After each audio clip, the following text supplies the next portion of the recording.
What's going on Facebook? Um, I want to talk about some things, what I'm saying, when it comes down to money and people. All right.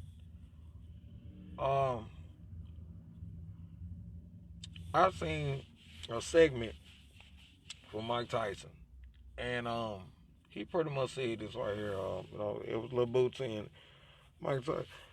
It was Hot Boxing with Mike Tyson, which is Mike Tyson podcast show, and station or whatever. Mike says some home run stuff when it comes to life. And the thing is, or whatever, this man is 54 years old. He's 19 years old now, and he pretty much live life, man. He pretty much what I'm saying, was telling Bootsy, hey, I come, you know what I'm saying, Bootsy was like, man, I come from the slums, this and that, whatever. And Mike Tyson said, well, I come from the slums too.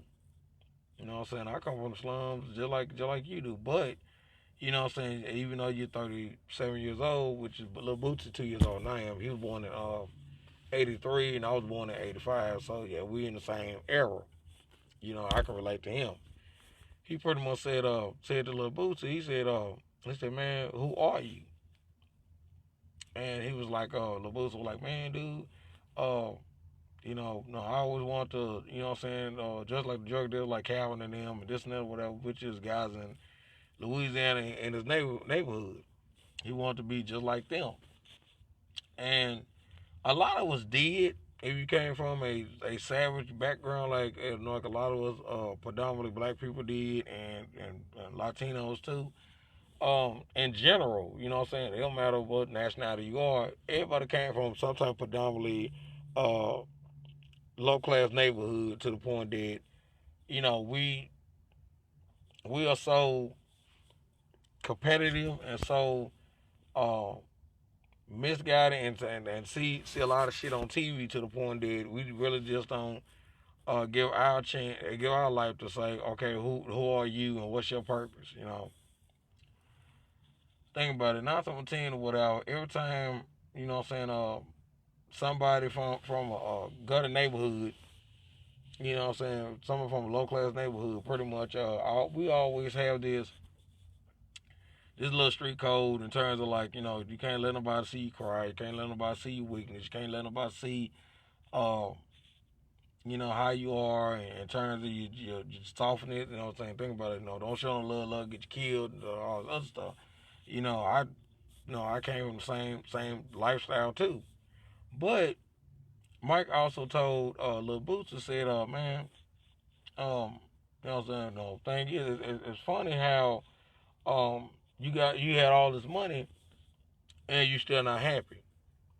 Lil Boots said, man, you gotta look at it this way, man. You know what I'm saying. I try to be loyal to my friends and my family members and this and that or whatever. I try to go ahead and position people to get money and this and that or whatever, because so they won't turn on me and this and that or whatever.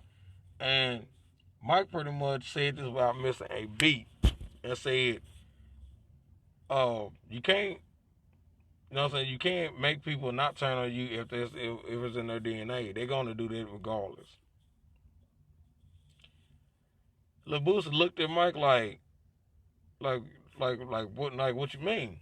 He said, man, they're gonna turn on you regardless because you gotta look this way. It's some people that want to hang out with you to be you, and they will see whatever um what you messing up at. What is your kryptonite? Just get your money. Oh, he like to do this. Oh, this what he like. Oh, this is such. Okay, well, I'm gonna devise a plan to portray him. You see what I'm saying? Everybody has somebody in their clique that is not happy with them. You see what I'm saying? Everybody had in their clique. Everybody has somebody in their clique that's not happy. And when 9 times 10 when somebody's not happy, guess what happens? They either leave or they either turn on you so that way they can see you fall. And the thing is, whatever, just like the mob look at it like, well, shoot, you know what I'm saying? They organize crime. They more like, well, I don't like how things going in this group. What they do, they have a sit down with another family. Next thing you know, that person ain't there no more. That's just how they look at it. And it been like that for years. Kings and queens, and what I'm saying, from the BC times, all this stuff. It always been like that in the royal family. It always be somebody that don't like how things are going, and they end up executing somebody, or they snitch on them to the point that um what I'm saying, they don't have what they want anymore. It always be that way. And that's what happened when you have money. What I'm saying? When you have money, that's I'm saying, that's one reason why when they say in the Bible that what I'm saying, a poor man needed to have his resources. That means his friends, his family, everybody that's around him. It said this book of Proverbs, a rich man built a wall around himself. That means like I'm gonna go ahead and make sure nobody do not know I have all this money, or I keep them away from my money so that way I won't get robbed. The peasant's gonna rob me, so I'm gonna keep them away. And it's a good thing, it's a bad thing, because you gotta look this way. There's some peasants out there that actually can help you. You know what I'm saying? That you need to share your blessings with. And there's some guys out there that just straight cutthroat. They just don't give a fuck. They just don't care. So it's a what I'm saying, it's complex ass life, way to live. It's complex as hell. And that's just one reason why I said what I said or whatever. Cause thing is, I kind of stand on what I be saying on social media like this, which is my Facebook page. I stand with 100% what I believe in. Cause it's like if you is a person of desperation, you're gonna do whatever it takes to get some money, no matter how many motherfuckers you step on, or you don't know you step on, or short sighted to get where you at. It all be somebody. There all be one story of any celebrity that somebody went to the top and somebody got stepped on, and they're bitter and they pissed off about it. You know what I'm saying? So it happens that way. You know what I'm saying? I'm glad. You know what I'm saying? Just like I watched Will Smith Red Table. You know, Janet. You know what I'm saying? The original. You know what I'm saying? When Fresh Prince of Bel-Air came out, she was Aunt Vivian. She was the original Aunt Vivian. Dark skin and everything. Beautiful woman. She pretty much, she was trained in judo art. She could sing. She could dance. She could act. She was great. Will came off being a rapper. You know what I'm saying? With being the Fresh Prince, being JJ and the Fresh Prince. So Will was in his 20s. He was 21, 22 years old at the time. When you that young, what I'm saying, you haven't experienced life just yet. That's why everybody say you still a baby even though you 21 or 22, you still a baby. That's one reason why old people always tell you that, because you have no clue on what's going on. You know what I'm saying, until you experience it. At that time, that girl was going through a lot. What I'm saying, Janet was going through a lot. She had she just got, she got married, and thing is whatever, to a guy that wasn't working at the time. She had to try to keep her business afloat. She had a mortgage to pay, and Will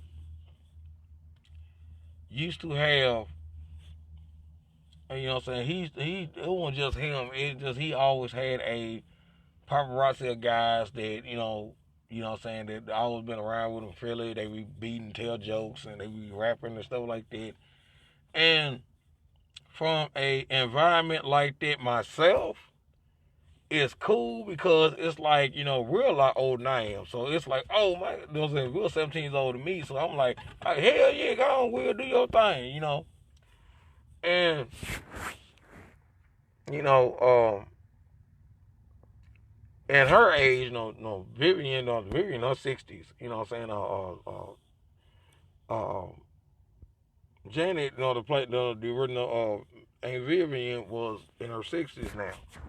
So she look at it like, that's disrespectful. Ooh, man, like that. And At first, it was like it was cool, but Will got to the point that he started to play so much to the point that no, she felt like he wasn't being professional. He wasn't, you know what I'm saying? He doing this thing with her like that. But Will defense mechanism is his comedy. You know what I'm saying? Thing is or whatever. No, Will came from a violent household. You know, his mom used to whoop his mama's ass. His days whoop his mama's ass. So it was like, okay, if I make dad laugh, then dad won't be angry and he won't, try to put his fist through a wall or whatever like that. So it's kind of cool to have a kid that make you laugh and make you feel warm and all this other stuff. That was always Will's defense mechanism. And it got to the point that Janet don't stop laughing at his jokes like that's not funny, that's being immature, this and that or whatever. And it got to the point that her attitude came out the wrong way. And Will was talking to Quincy Jones at the time. He was the producer of the show and, what I'm saying, NBC and all this stuff. And they ended up getting rid of her. You know what I'm saying? Because she had a 2 month contract to kind of keep her online and, whatever you mad about, you just do this, do that or whatever. And it tarnished her career because when you an actress or actor, you know what I'm saying? When you come from that level and you drop back down to a low part of entertainment, a lot of people will not hire you because they feel like, okay, well, your actress or what you said or how you did things in the previous show, it comes off on your resume to the point that nobody want to hire you. You know, and I feel her pain on that. I feel her pain because my job is like that too. Even though I'm in the food industry, my job is like that too. It's like, okay, well, when you come from the food industry, um, there's no drug test. There's no there's no drug test. There's no what's kind of so they hiring people that just either have experience or they're in a position of they need a job right now because they need to pay their rent. They need to pay their bills. They need to pay, or they got a probation officer that that's on them about having a job. So just imagine when you have somebody that don't do anything at all. You know what I'm saying? A person like me that don't do anything at all, don't drink, don't smoke, don't do anything at all. You go into you go into a restaurant like that, and everybody got to have a cigarette break. Everybody, don't think about it. Everybody does, drinking and drugs or whatever. It's gonna get to the point that it's gonna tarnish a personal relationship because it's gonna be like it's gonna be to the point that the person that's straight laced don't do anything. He gonna look at it like, okay, well, damn, I'm doing all this work. You guys is smoking all these cigarettes and every 15 minutes y'all gotta have a cigarette, man. Come on, dude. I got all these dishes. I got all this food to cook. I got this and that, and you guys will pretty much put the guy, the straight lazy guy, you know what I'm saying, and on the front line by himself. And it'll get to the point that, he'll go back and tell the manager and say, hey man, I can't work this person and this person is lazy and this person that. And sometimes it rub people the wrong way and you'll be a pariah. You'll be a person that nobody don't want to work around. You'll be a person nobody don't want to trust. You'll be a person that's kind of an asshole and this and that or whatever because everybody else do something and you don't. So everybody look at you as a square ass nigga that what I'm saying just trying to get people in trouble. So you gotta watch how you come off with people. Myself included. So it just like every time I worked at every time I worked at a restaurant, it always be that way. And it's like, dude, my gift is not working in a restaurant, my gift is comedy, and I need to uh, be on somebody's show. I need to be doing this. I need to be doing that because I feel comfortable by being on stage. I don't feel comfortable by the camera hit my face. I'm not even nervous. It's one of those things that let me remember my lines, or let me go ahead and write something in between, my lines, so that way I can be more comfortable to make it look like I said it instead of with the way it's written. It's like that's not me. That part is not for me. So that's how I look at it. But the thing is, in a nutshell, let me go back to her friend. For 27 years, she was kind of bitter to her will, and things that he said about her, and his tongue pretty much got her off the show. So she had to live there for a long period of time. She lost everything. She lost the house. She lost her business. She lost a lot of stuff, and her kids had to suffer for it. And when you had that much effect on people, what I'm saying? Think about it. You actually is like killing somebody's job, and you had that effect on people to the point that people won't mess with you no more. People feel like you a dick. So, in a nutshell, money changes people, and um, money can change people for good or bad. It's like if you have bills, either you can wash your bills away, your debt away, or you can make more problems for yourself in terms of buying more shit to add on to your debt, add on to your bills. So, from personal experience, that shit hurt. What I'm saying? Person that live life like that shit hurt because 10 years or whatever, it's like when she went through all that and she had to go she got into it with her husband, she was remarried, and she started changing her life around and stuff like that. And then when Will finally reunited with her with the reunion of the Fresh Prince, they finally forgave. He finally buried the hatchet with her, and she finally forgave him. But it's just it's good to see somebody like take that hatchet and just bury it because that was a long time coming. I know saying I wish it was a lot sooner, but Will had to learn on his own because he ended up had to get remarried with Jada. He wanted problems with her. Then they got back together 2 years later. This, that, and all this stuff. So it's like, he thinking that, okay, well, I'm rich and I'm going through these problems. And somebody that lost everything and they're poor again, they going through this problem. So it's like all of us go through a lot of shit, but it's one of those things that we all try to get this at validation with people, but it's like if the validation is not working, then leave it alone. That's how money work. That's how people work. If that make any sense to anybody. This is Tommy Hill. No.